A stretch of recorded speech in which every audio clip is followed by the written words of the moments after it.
Hello and welcome to science think. इस video के अंदर हम पढ़ेंगे क्लास 11th का chapter 1 some basic concepts of chemistry के अंदर mass percentage and volume percentage के बारे में। तो जो हमारे सॉल्यूशंस होते हैं, अगर मेरे पास में ऐसे कोई भी सॉल्यूशन है, इसके अंदर एक मेरे पास में कंपोनेंट है, कंपोनेंट 1, ठीक है, और वो मेरा ज्यादा अमाउंट में प्रेजेंट है, तो वो कंपोनेंट जो मेरा ज्यादा अमाउंट में प्रेजेंट होता है उसको हम क्या कहते हैं? सॉल्वेंट। और दूसरा जो कंपोनेंट है वो कम अमाउंट में प्रेजेंट है, वो लेसर अमाउंट में है, तो उसको हम क्या बोलेंगे? सल्यूट। ठीक है भाई। तो जो ज्यादा अमाउंट में होता है, जनरली ऐसा होता है कि जो ज्यादा अमाउंट में होता है उसको हम सॉल्वेंट बोल देते हैं, और जो कम अमाउंट में होता है उसको हम सल्यूट बोल देते हैं। और ये दोनों जो हैं ये मिलकर हमें क्या देते हैं? सल्यूशन। सल्यूट और सॉल्वेंट के मिलने से बनता है क्या? सल्यूशन। ठीक है। तो यहाँ पर ये अगर मेरे पास में कोई सॉल्यूशन है तो इसके अंदर सल्यूट भी होगा और सॉल्वेंट भी होगा। ठीक है। तो सॉल्यूशन कैसे बना होगा भाई? सल्यूट और सॉल्वेंट से मिलके बना होगा। सो किसी गिवन क्वांटिटी ऑफ सॉल्वेंट या फिर सॉल्यूशन के अंदर, किसी गिवन क्वांटिटी ऑफ सॉल्वेंट या सॉल्यूशन के अंदर मेरा कितना अमाउंट जो है सल्यूट का प्रेजेंट है, उसको हम एक्सप्रेस कर सकते हैं कॉन्सेंट्रेशन टर्म्स के अंदर। और वही कॉन्सेंट्रेशन टर्म्स हमारी कौन सी हैं? Mass percentage, volume percentage, mole fraction, molarity, molality, parts पर मिलियन है, पीपीएम है, नॉर्मेलिटी है। ठीक है। ये सारी हमारी क्या है? कॉन्सेंट्रेशन टर्म्स हैं। सो कितना अमाउंट मेरा सल्यूट का प्रेजेंट है किसी गिवन क्वांटिटी ऑफ सॉल्वेंट या सॉल्यूशन के अंदर, उसे हम एक्सप्रेस करते हैं कॉन्सेंट्रेशन टर्म्स में। और वही कॉन्सेंट्रेशन टर्म्स हमारी आज है क्या? मास परसेंटेज और वॉल्यूम परसेंटेज। तो सबसे पहले हम पढ़ लेते हैं मास परसेंटेज।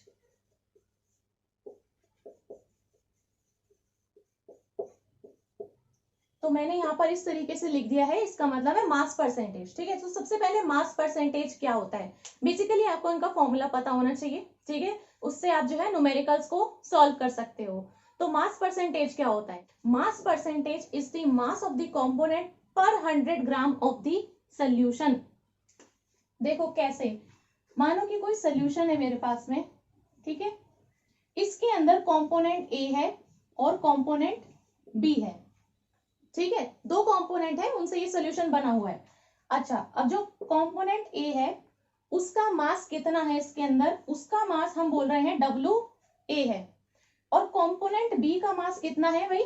डब्ल्यू बी है। ये इन दोनों के मास हैं। ठीक है। मैंने डब्ल्यू लिखा है। ठीक है। W A is the mass of component A, W B is the mass of component B. ठीक है। चलो फॉर एग्जाम्पल के लिए ले लेते हैं। सो डब्ल्यू ए जो है ये क्या है मेरा? मास ऑफ कंपोनेंट ए। ए कुछ भी हो सकता है, बी कुछ भी हो सकता है। ठीक है। जस्ट मैं आपको जनरल में बता रही हूं यहां पर। अब डब्ल्यू वी क्या है मेरा? Mass of component B. ठीक है। ये इन दोनों के मास हैं। अब देखो, जब भी मेरे को मास परसेंटेज निकालना है ना, तो मेरे पास मास होना चाहिए। ऐसे ही जब मेरे को वॉल्यूम परसेंटेज निकालना है ना, तो मेरे पास बस वॉल्यूम होनी चाहिए, अपने आप निकल जाएगा। तो मास इसका है डब्ल्यू ए, इसका मास है डब्ल्यू बी। तो देखो मास परसेंटेज का फॉर्मूला क्या होता है? अगर हम चाहते हैं कि हमें मास परसेंटेज निकालना है ए कंपोनेंट का, ठीक है, किसी का तो निकालेंगे ना इनमें से, तो मास परसेंटेज मेरे को किसका निकालना है? ए का निकालना है। तो इसके लिए फॉर्मूला बनेगा मास ऑफ कंपोनेंट ए या फिर मास ऑफ ए, ठीक है, divided by mass of A plus mass of B. अब क्योंकि परसेंटेज की बात कर रहे हैं तो इनटू कर देंगे 100 से, 100 से मल्टीप्लाई कर देंगे। देखो जब हम परसेंटेज निकाल रहे होते हैं नंबर वगैरह की, तो हम कैसे करते हैं? मार्क्स ऑब्टेन्ड, कितने नंबर आए मेरे, ठीक है, डिवाइडेड बाय टोटल, यानी कितने नंबर का था। तो अगर 5 सब्जेक्ट है, ठीक है, तो 500 का पेपर हुआ और आए 320 नंबर। तो हम कैसे करते हैं? मतलब जितना obtain divide by total into 100, क्योंकि हमें परसेंटेज में निकालना होता है ना। ऐसे ही केस यहां पर भी है। तो यहाँ पर क्या हो जाएगा, जब मेरे को मास परसेंटेज ए का निकालना है तो ए का कितना मास है डिवाइडेड बाई टोटल मास कितना है इंटू 100, वो आपकी परसेंटेज आएगी। तो ये फॉर्मूला आपको जो है यूज करना है। सो ये जो हमारा मास परसेंटेज है इसको हम कैसे लिखते हैं, W बाई W। W का मतलब क्या है, मास, और यहां पर ये W का मतलब क्या है, मास। W बाई W का क्या मतलब है अभी बता देते हैं। देखो मैंने कहा कि यहाँ पर W बाई W की फॉर्म में ना आपको क्वेश्चन के अंदर वो ये नहीं कहेगा कि मास बाई मास परसेंटेज इतना दे रखा है, वो सीधा वहां पर लिख सकता है W बाई W। तो W अपॉन W लिखने का क्या मतलब है, फॉर एग्जाम्पल के लिए ले लेते हैं फिर से। सपोज करते हैं क्वेश्चन के अंदर आपको कह रखा है 10% सोल्यूशन, SOLN मतलब मैंने सोल्यूशन के लिखा है, ठीक है, शॉर्ट फॉर्म में मैंने लिखा है 10% solution of NaCl sodium chloride W by W। बस अब इससे आपको समझना है कि वो क्या कहना चाह रहा है। इसका मतलब देखो क्या होता है, आपकी मेन चीज जो है कि 10% सोल्यूशन NaCl का है, कितना है लेकिन वेट बाई वेट दिया है। वेट बाई वेट का मतलब है मास बाई मास दिया है। इसका मतलब ये होता है 10% बोला है ना उसने, 10% बोला है, इसका मतलब है कि 10 ग्राम किसका, ऑफ NaCl।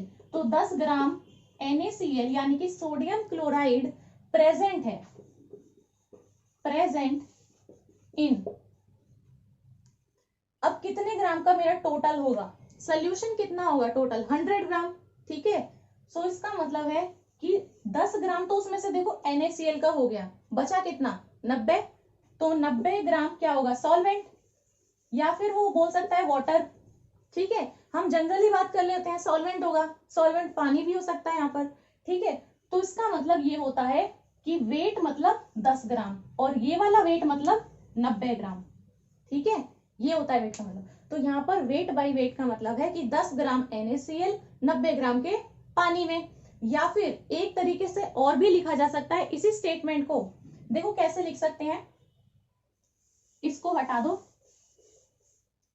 देखो मेरे को पता है टोटल जो है वो कितना है 100 ग्राम, 100 ग्राम में 10 ग्राम NaCl का है, इसी 100 ग्राम के सोल्यूशन के अंदर ही 10 ग्राम जो है NaCl का है, ठीक है। तो हम कह सकते हैं 10 ग्राम NaCl मौजूद है 100 ग्राम के किसमें, सोल्यूशन में। अब हम बात करेंगे पूरे सोल्यूशन की, ठीक है। तो आपको इस चीज का ध्यान देना है क्योंकि यहाँ पर आपको सोल्यूशन यूज करना है। तो 100 ग्राम सोल्यूशन के अंदर मेरा 10 ग्राम NaCl है, यहाँ पर आप 100 ग्राम सॉल्वेंट नहीं बोल सकते, ठीक है। 100 ग्राम का सोल्यूशन है उसके अंदर 10 ग्राम NaCl के प्रेजेंट हैं। और जब आपको अगर सॉल्वेंट के टर्म्स में लिखना है तो आपको यहाँ से 100 में से माइनस करके उसको लिखना पड़ेगा। तो 100 में से 10 जाएगा तो 90 ग्राम यानी पानी है, ठीक है। तो वेट बाई वेट का मतलब होता है इतने ग्राम के अंदर है, ठीक। चलिए ये हमारा था मास परसेंटेज। तो अब हम देख लेते हैं वॉल्यूम परसेंटेज, ठीक है, वॉल्यूम परसेंटेज। तो अभी हम पढ़ रहे थे मास परसेंटेज, तो मास परसेंटेज का आप एग्जांपल देख सकते हो। भाई मैंने कोई यहाँ पर बीकर लिया, ठीक है, बीकर के अंदर मैंने पानी ले लिया, पानी मेरा क्या है, सॉल्वेंट है। तो उस सॉल्वेंट के अंदर मैंने कोई सल्यूट को डिसॉल्व कर दिया जो कि मेरा NaCl था। तो पानी लिया, नमक डाल दिया, तो पानी मेरा सॉल्वेंट है, नमक डाला वो मेरा सल्यूट है, दोनों को अच्छे से डिसॉल्व कर दिया है। तो वो डिसॉल्व होने के बाद जो मिलेगा वो मेरा सोल्यूशन है, ठीक है। तो यहाँ पर जो है हम उसके अंदर कोई सॉलिड सब्सटेंस डाल के उसका पूरा सोल्यूशन बना रहे हैं। तो वॉल्यूम परसेंटेज हम किस केस के अंदर पढ़ेंगे, जब हमारी दोनों ही चीजें जो है वो वॉल्यूम में होंगी, मतलब कि लिक्विड के अंदर होंगी, ठीक है। तो लिक्विड का ही तो हम वॉल्यूम देखते हैं ना, तो मतलब दोनों ही चीजों के अंदर हमारी वॉल्यूम आएगी। तो इस केस के अंदर हमारा क्या होगा, कोई लिक्विड डिसॉल्व होगा या मिक्स होगा किसी दूसरे लिक्विड के साथ में, इसीलिए हम पढ़ेंगे वॉल्यूम परसेंटेज, ठीक है। तो अगर ऐसा केस होगा तो हमें वॉल्यूम परसेंटेज पढ़ना है, ठीक है, जहां पर हमारी दोनों ही चीजें होंगी ना वो वॉल्यूम ही होंगी। तो पहले हम यहाँ पर देख लेते हैं फिर से मेरे पास में कोई कंपोनेंट ए है और कोई कंपोनेंट बी है, ठीक है। तो यहाँ पर जो है वॉल्यूम है कंपोनेंट ए का वी ए और कंपोनेंट बी का जो वॉल्यूम है वो वी बी है, ठीक है। सो मास परसेंटेज के अंदर आपके पास में दोनों चीजें वेट बाई वेट में भी हो सकती हैं, या फिर आपके पास में ऐसे वॉल्यूम परसेंटेज के अंदर आपके पास में वॉल्यूम बाई वॉल्यूम में भी हो सकती हैं, या फिर एक और तरीका है कि वो वेट बाई वॉल्यूम में भी दे सकते हैं, ठीक है। सो मास परसेंटेज के अंदर हमने वेट बाई वेट पढ़ा कि 100 ग्राम NaCl 90 ग्राम के पानी में, ठीक है, ठीक है। तो इस तरीके से आपका तीनों ही तरीके से हो सकता है। अभी देखो वेट बाई वेट मैंने बता दिया है, अब पढ़ते हैं वॉल्यूम बाई वॉल्यूम यानी वॉल्यूम परसेंटेज। तो वॉल्यूम परसेंटेज निकालने के लिए भी आपको क्या चाहिए, सिर्फ वॉल्यूम ही चाहिए। वॉल्यूम पता होगा तो वॉल्यूम परसेंटेज निकाल सकते हो। कंपोनेंट ए है और कंपोनेंट बी है, दो ही कंपोनेंट है इसके अंदर, दोनों का वॉल्यूम मेरे को पता है वी और वी बी। यहाँ पर आप चाहो तो उनको स्टेटमेंट की फॉर्म में भी बता सकते हो। V A is the volume of A component A, V B is the volume of B component B. तो वॉल्यूम परसेंटेज कैसे निकालोगे, volume percentage of A is equal to, same वैसे ही करना है जैसे मास परसेंटेज निकाला था।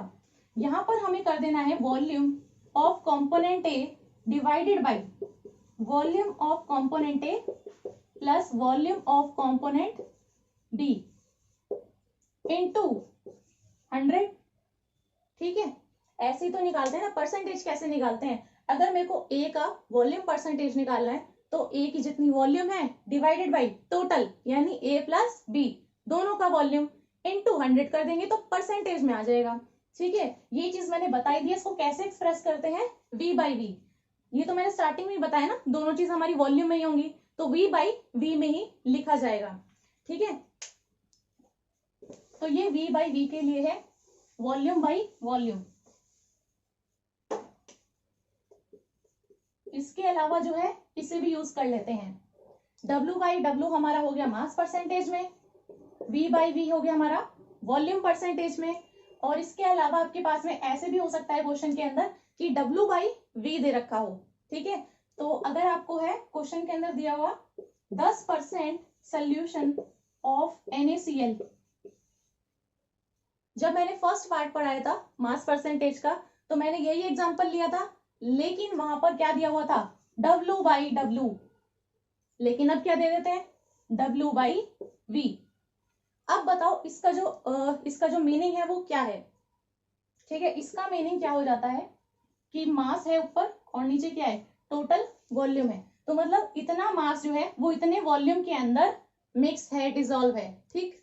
और पहले जो मतलब था वो क्या था कि इतना मास इतने मास के सॉल्वेंट के अंदर है, ठीक। तो इसका मतलब क्या है कि 10 ग्राम, क्योंकि ऊपर वेट है, ठीक है। तो 10 ग्राम NaCl इन, अब क्या लिखेंगे 90 ग्राम पानी, नहीं क्योंकि नीचे वेट थोड़ी दिया है, वेट नहीं है वॉल्यूम है, तो अब हम लिखेंगे 90 ml, ठीक है। समझे, ये चीज को आपको ध्यान रखना है। वेट बाई वॉल्यूम का मतलब है ये ग्राम में और ये ml में, वेट बाई वेट का मतलब है ये भी ग्राम में और ये भी ग्राम में, ठीक। 90 ml जो है आपका सॉल्वेंट है, इसको आप मेंशन कर सकते हो वाटर, 90 ml ऑफ वाटर, ठीक है। या फिर आप इसको लिख सकते हो 10 ग्राम NaCl in 100 ml of solvent. Total कितना होता है, जब परसेंटेज हम निकाल रहे हैं तो पूरा तो 100 ही होगा ना, ठीक। तो पूरा हमारा 100 होगा, तो जब हमारा पूरा उसकी हम बात कर रहे हैं सोल्यूशन की, सॉल्वेंट नहीं होगा सोल्यूशन होगा, तो जब हम पूरे उसकी सोल्यूशन की बात कर रहे हैं तो पूरा 100 ml में से 10 ग्राम NaCl का उसके अंदर डिसॉल्व है, ठीक। सो ये हमारा हो गया है मास परसेंटेज और वॉल्यूम परसेंटेज। अब उसके अंदर आपसे ये तो पूछा नहीं जाएगा, आपसे वो न्यूमेरिकल से पूछता है, ठीक है। तो अब हम देख लेते हैं इसमें न्यूमेरिकल्स। तो क्वेश्चन नंबर 1 हमें यहाँ पर दे रखा है, ये मैंने सिर्फ अपने लिए लिखा है, आप यहाँ पर पढ़ सकते हैं, ठीक है। सो क्वेश्चन के अंदर है अ सोल्यूशन इज प्रिपेयर्ड, ये आपका एनसीईआरटी का है, by dissolving 2 gram of substance A in 18 gram of pani, calculate mass percentage of solute, ठीक है। तो यहाँ पर हमसे कहा है कि कोई हमारा एक जो है कंपोनेंट है जो कि हमारा ए है, ठीक है, और एक सोल्यूशन को हमने प्रिपेयर किया है 2 ग्राम उस ए का हमने डिसॉल्व किया किसमें, 18 ग्राम पानी के अंदर, ठीक। और हमें मास परसेंटेज उस सल्यूट का निकालना है। सल्यूट क्या होगा मेरा, जो कम अमाउंट में प्रेजेंट होगा, और वो मेरा क्या है, ये ए, कंपोनेंट ए, वो कुछ भी हो सकता है, ठीक। तो ये सब्सटेंस ए दिया हुआ है इसने। तो सबसे पहले मास परसेंटेज हमें निकालना है सल्यूट का, ठीक है। तो मास परसेंटेज के लिए मैंने क्या कहा, हमें मास ही चाहिए होता है, ठीक है। सबसे पहले हम ये देखते हैं कि हमने दिया क्या हुआ है। तो हमें दे क्या रखा है, सबसे पहले ये देखो, हमें दे रखा है mass of A. Mass of ए तो गिवन है ना, 2 ग्राम, 2 ग्राम डिसॉल्व किया है, तो मास ऑफ ए 2 ग्राम। और क्या दे रखा है, mass of solvent which is water, H2O, दिया हुआ है 18 ग्राम, ठीक है। अब मास परसेंटेज पूछा है, इतनी इंफॉर्मेशन हमें दे रखी है। अब देखो, आप चाहो तो डायरेक्ट फॉर्मूले से ये पता लगा सकते हो कि हमें चाहिए क्या, है ना। फॉर्मूला पता होगा, उसमें आप देखोगे कि हमें ये चीजें चाहिए, और फिर देख लो कि ये चीजें हमें कैसे मिल सकती हैं, कैसे इन्हें फाइंड आउट कर सकते हैं। तो यहाँ पर देखते हैं, मास परसेंटेज मेरे को सल्यूट का निकालना है, तो सल्यूट का मास 11 डिवाइड बाई किससे करते हैं, टोटल मास से। टोटल कैसे आएगा, इन दोनों का प्लस करके, क्योंकि मैंने स्टार्टिंग में ही बताया सल्यूट और सॉल्वेंट से मिलके मेरा पूरा सोल्यूशन बनता है, ठीक है। तो नीचे हमारे जो टोटल होता है वो किसका होता है, मास ऑफ सल्यूट का plus mass of component B जो कि हमारा सॉल्वेंट है। तो इन दोनों का प्लस करेंगे हम नीचे, ठीक है। डायरेक्टली हम यहाँ पर कर देते हैं अब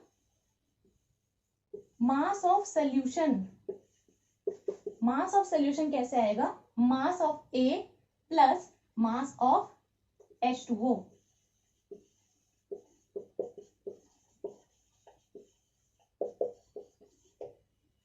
ठीक है।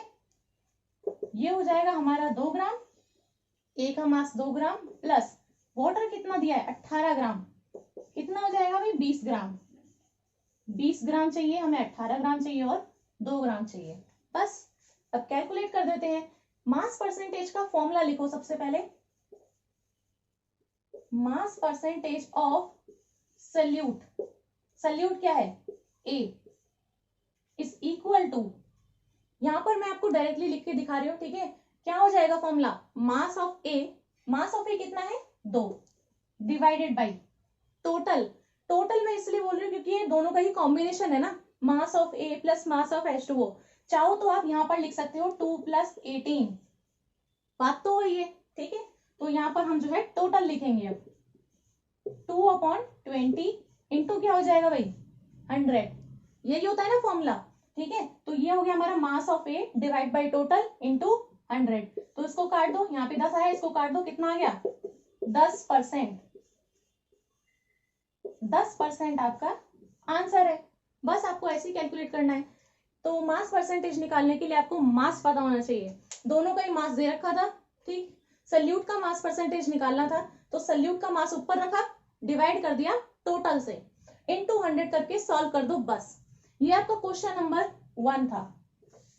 तो अब क्वेश्चन नंबर 2, क्वेश्चन नंबर 2 के अंदर हम यहाँ पर पढ़ सकते हैं, calculate the mass percentage of different elements present in sodium sulphate. Sodium sulphate होता है हमारा Na2SO4, ठीक है। इसके अंदर हमें डिफरेंट जो एलिमेंट्स प्रेजेंट है, यानी कि सोडियम है, सल्फर है, ऑक्सीजन है, इन तीनों का ही मास परसेंटेज निकालना है, ठीक है। और दे हमें और कुछ नहीं रखा है, सिर्फ फॉर्मूला दे रखा है। चलिए इसके अंदर हम कैसे फाइंड आउट करते हैं, एनसीईआरटी का ही है ये। तो Na2SO4 है, Na2SO4, ये होता है भाई सोडियम सल्फेट, ठीक।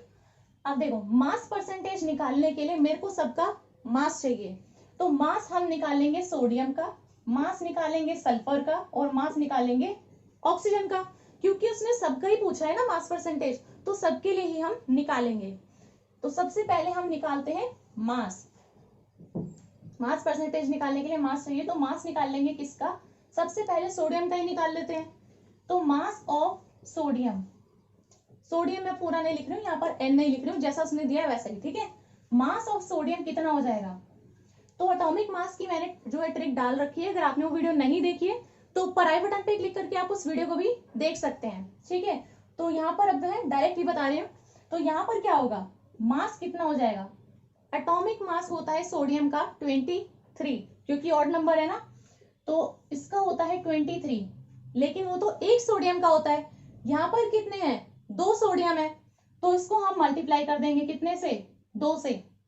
भाई एक का 23 होता है ना, तो 2 का कितना हो जाएगा, 2 से मल्टीप्लाई करके आएगा, तो ये हो जाएगा हमारा 46। चलो मास आ गया हमारा सोडियम का। देखो जितने आइटम्स दिए हैं ना, हमें उससे मल्टीप्लीकेशन भी करना पड़ेगा। ये तो मेरा एक का होता है, 23 तो मेरा एक का होता है, लेकिन यहाँ 2 है तो 2 से मल्टीप्लाई कर दो। ऐसे ही अगर 6 हो तो 6 से मल्टीप्लाई कर दो, ठीक है। तो यहाँ पर ये हो गया हमारा मास ऑफ सोडियम। सबका पहले मास निकाल दो, ठीक, सबका मास निकाल दो, फिर सबका टोटल ले लो, बस उनको डिवाइड कर करके आपको मास परसेंटेज आ जाएगा। देखो मास ऑफ सोडियम निकल गया, मास ऑफ सल्फर, सल्फर तो एक ही है और सल्फर का एटॉमिक मास 32, ठीक है, तो 32 लिख देते हैं। और यहां पर मैं लिख देती हूँ मास ऑफ ऑक्सीजन, ओ लिखा है मैंने सिर्फ, ठीक है। देखो मास ऑफ ऑक्सीजन निकालना है, तो एक का कितना होता है 16, लेकिन यहाँ पर कितने हैं, O4 है, तो यानी 4 है, तो 4 से मल्टीप्लाई भी करना पड़ेगा। 16 4 जा 64, तो आ गया 64, तो 64 ग्राम। तो सबका मास पता चल गया, ठीक। इसके अलावा हमें क्या चाहिए होता है, सबका टोटल जो हमारा नीचे आता है, ठीक है। तो सबका टोटल भी हम निकाल लेते हैं। तो टोटल यहाँ पर मैं लिख देती हूँ, टोटल मास कितना हो जाएगा, टोटल मास हमारा हो जाएगा 46 प्लस 32 प्लस 64। इन सबको मिला के इस पूरे का मास हो जाएगा ना, उसको हम बोल सकते हैं मोलर मास हम कैलकुलेट कर रहे हैं, ठीक है, एक ही बात है। तो यहाँ पर आप लिख सकते हो कि हम पूरा मोलर मास निकाल रहे हैं Na2SO4 का, और मोलर मास आएगा ही क्या, इन सबका सम। तो ये हमारा कितना हो जाएगा, 46 है, 32 है, और 6 4 10 12, 4 6 4 तो 142, तो 142 ग्राम आ रहा है टोटल, ठीक है। तो हमारे काम की चीज क्या है, 46 ग्राम, 64 ग्राम, 142 ग्राम्स और 32 ग्राम्स,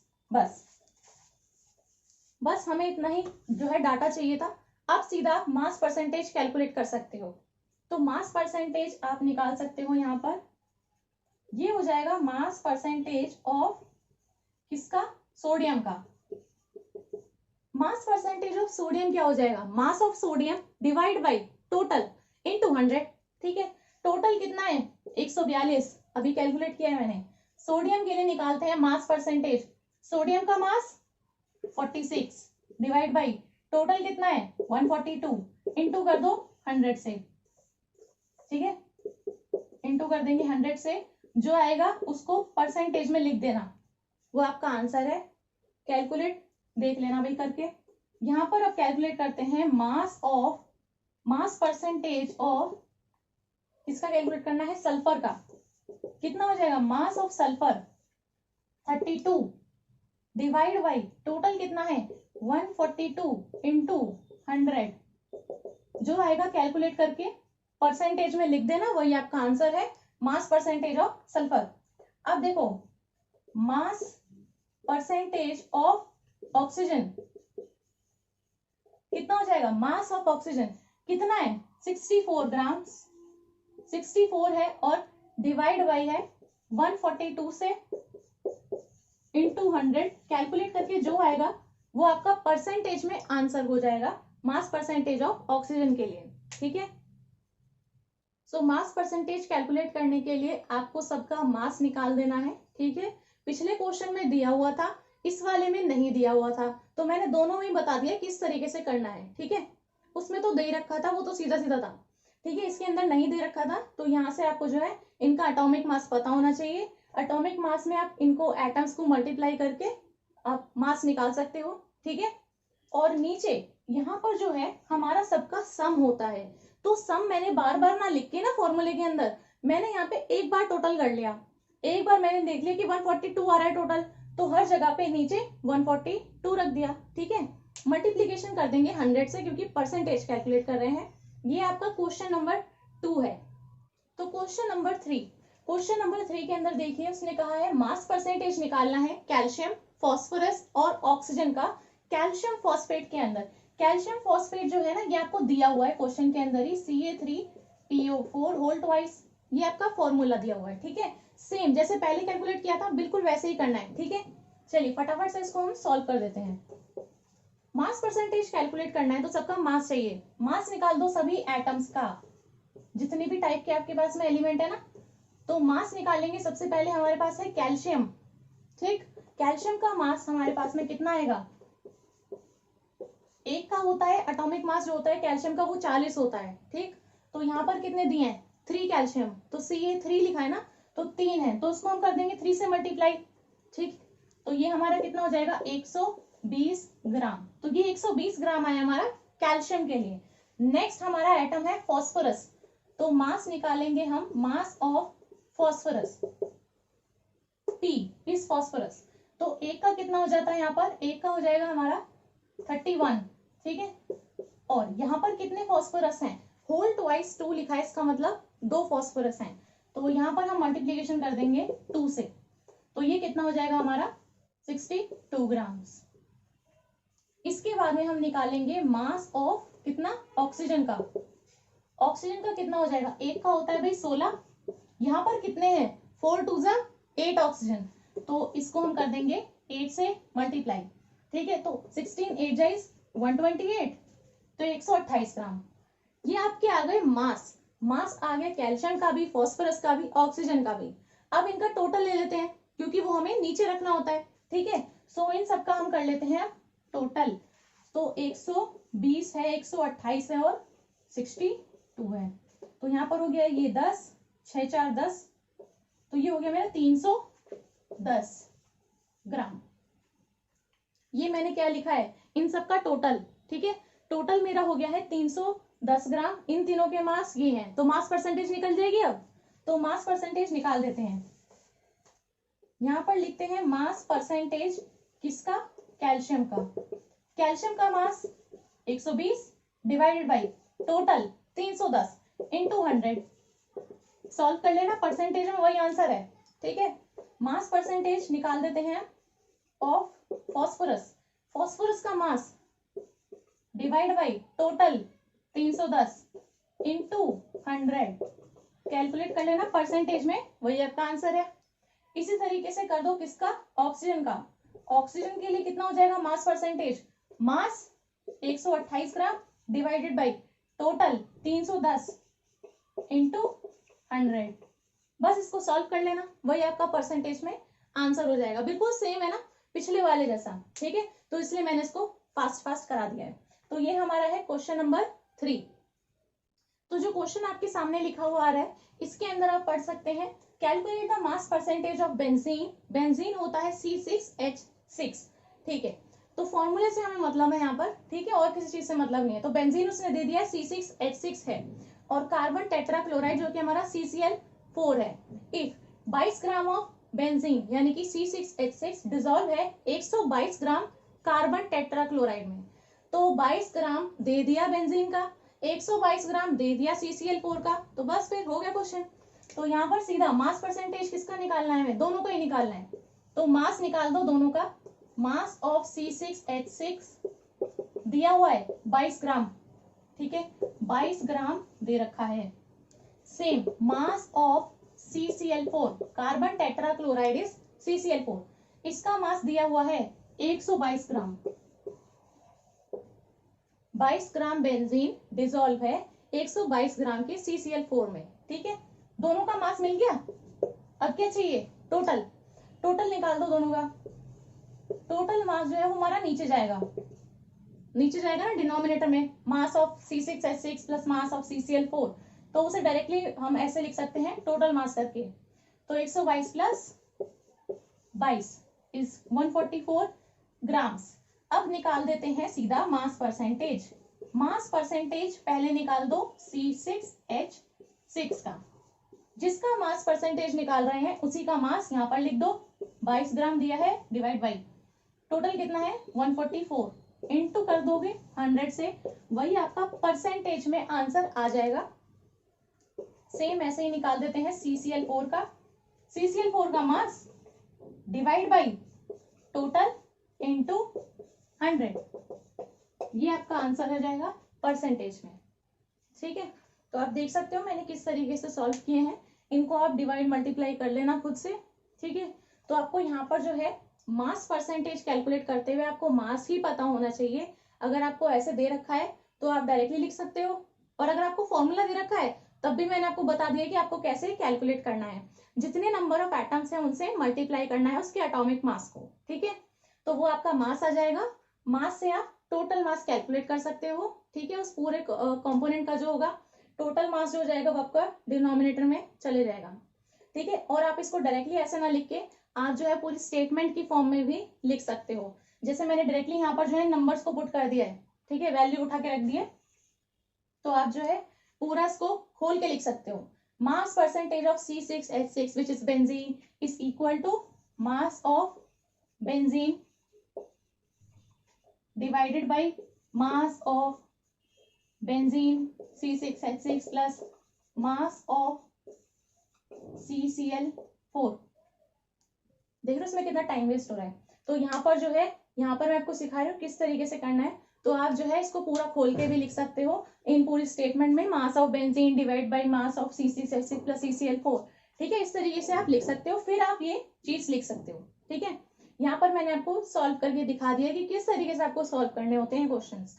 तो आज हमने सीख लिया है मास परसेंटेज और वॉल्यूम परसेंटेज के बारे में। ठीक है, तो मुझे उम्मीद है आपको ये वीडियो बहुत हेल्पफुल लगी होगी।